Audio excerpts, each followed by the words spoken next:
I get notifications on my phone all the time that an item on my Steam wishlist is on sale. It's no surprise, I have about 100 games on it. Not sure why, because many of those games I don't think I'm really interested in anymore. But I'm just too damn lazy to remove them. Anyhow, one of these days I'm just browsing my wishlist and noticed that today's game, the Stalin Subway, was a measly 50 cents. I can afford that. So I purchased it, fully aware that the reviews on Steam were fairly scathing. Well, after playing it, I can say I enjoyed it at times, but the Stalin Subway is definitely not a game I'd pay any more for. Before I even start on the story, I gotta say, this game was a royal pain in the ass to get running. Trying to start it without downloading a patch would just result in a black screen or crash. Thankfully, a patch that I had to find online fixed this, but you'd think that this would be something that Steam would just automatically do. Oh well. Kinda wish I never bothered though. Anyway, on to the story. You play as a man named Gleb, who is a member of the Russian army. The opening cutscene features him talking to his father in a horrible English voiceover. After this, two other soldiers shoot another person, and suddenly Gleb is running from everyone and shooting his fellow comrades. He desires to find his father at a library many miles away, and aims to use the subway system to reach that point. The story really doesn't have the ability to suck you in, as I really just played to see what happened once you reach the library, of which you learn that of some minor plot twists, and by the end you get a shitty ending in which you'll realize you've played this 4-hour-long campaign for no reason at all. But let me dig down into the game and explain why it's a waste. If you can't tell, the Stalin Subway is a first-person shooter. And with a first-person shooter, you need weapons, of which there's a healthy selection. You start off with a simple Makarov, but will branch out to a few machine guns, rifles, and heavier weapons. However, there's a few catches here. For one, most of the weapons feel pathetically underpowered. In fact, I tended to prefer my pistols until there were just too many enemies to take down. The pistols were accurate and could take down enemies fairly quickly with a well-placed headshot. The other weapons were just flawed in one way or another. The rifles tended to be accurate but incredibly slow to fire. The machine guns were inaccurate, had decent firing rates, but felt like they lacked power. Hell, the first machine gun you fired went all over the frickin' place with its recoil. The heavier weapons were a little better, but ammo wasn't exactly plentiful for them.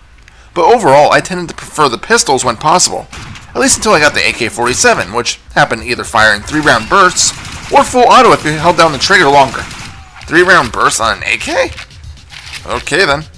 In addition to the weapons feeling useless a lot of times, you also have the reload animations, which generally just feel lazily designed. Many of them just get dipped down and brought back up, reminiscent of GoldenEye on N64. Can't say I'm a fan of this in this day and age. One cool thing that took me a few minutes to figure out is that your bullets can ricochet off of metal. There were a few times that I was killed trying to shoot at an enemy behind iron bars, and kept taking extra damage but wasn't understanding why. But then I realized I was essentially shooting myself. Pretty neat. Being that it's an FPS game, you know the deal by now. Every level is structured as a point A to point B affair, with an odd side objective to find key C for door D. Sadly, this is why Stalin Subway fails. The level design is severely lackluster and just plain bland. You'll load up a level, and within 10 seconds see everything that the stage has to offer. Hallways are just repeating lines of textures with hardly any differentiating marks. Some stages are a bit more maze-like in design, but without any sort of unique markings, it's easy to get lost.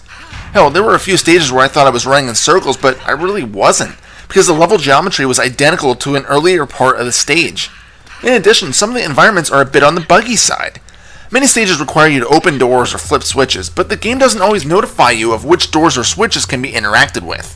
In later stages, I noticed little symbols floating around, but earlier I didn't see these things until a few minutes in, so I can't help but wonder if they were glitched. Hell, there were a couple times in late game stages where I was literally forced to use a no-clip cheat to get past a door that just did not want to open. There was another one where I thought I would have to use it, but then realized I needed 2 keys, not just the one I had obtained. A lot of the people on the Steam forums were complaining that they had to use no-clip, but personally I think many of them may have just missed a key, which is really simple to do. Is that something that I did when I had to use no-clip? It's definitely a possibility. But screw it, I didn't care. Because, it wouldn't be so bad if you could at least move a little bit faster, too. Instead, Gleb moves like a freaking turtle. But then I found something that will bring back memories for some of you. Bunny hopping frickin' works. Gleb moves faster when jumping, and if you can chain jumps together, he'll move much faster than normal, making those long-ass boring hallways much more fathomable. Again, quicker movement or hell, even a sprint button would have been nice. But here's another oddity with the game. Upon loading a stage, most recaps are given via static screens. But then there's one or two different stages that switch to a comic book style recap.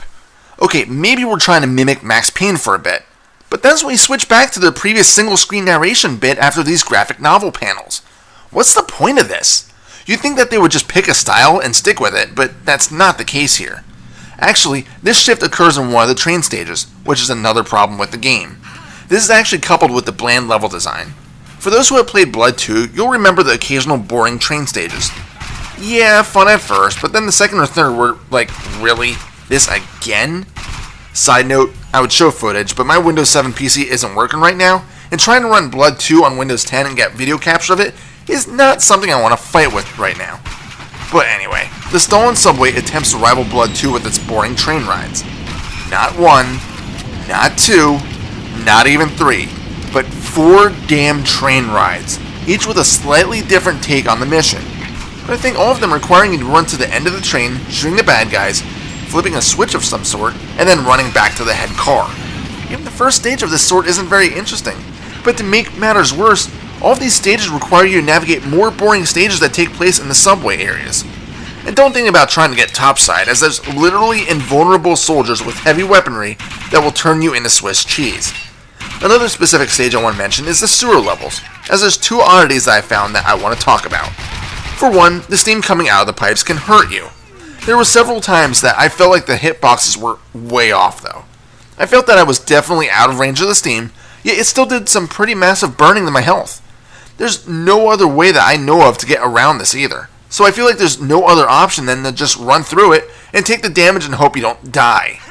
The other oddity, which isn't limited to this stage, is that water and windows can put a really strange blue highlight around the border of the screen, where the water lies. Why is this here?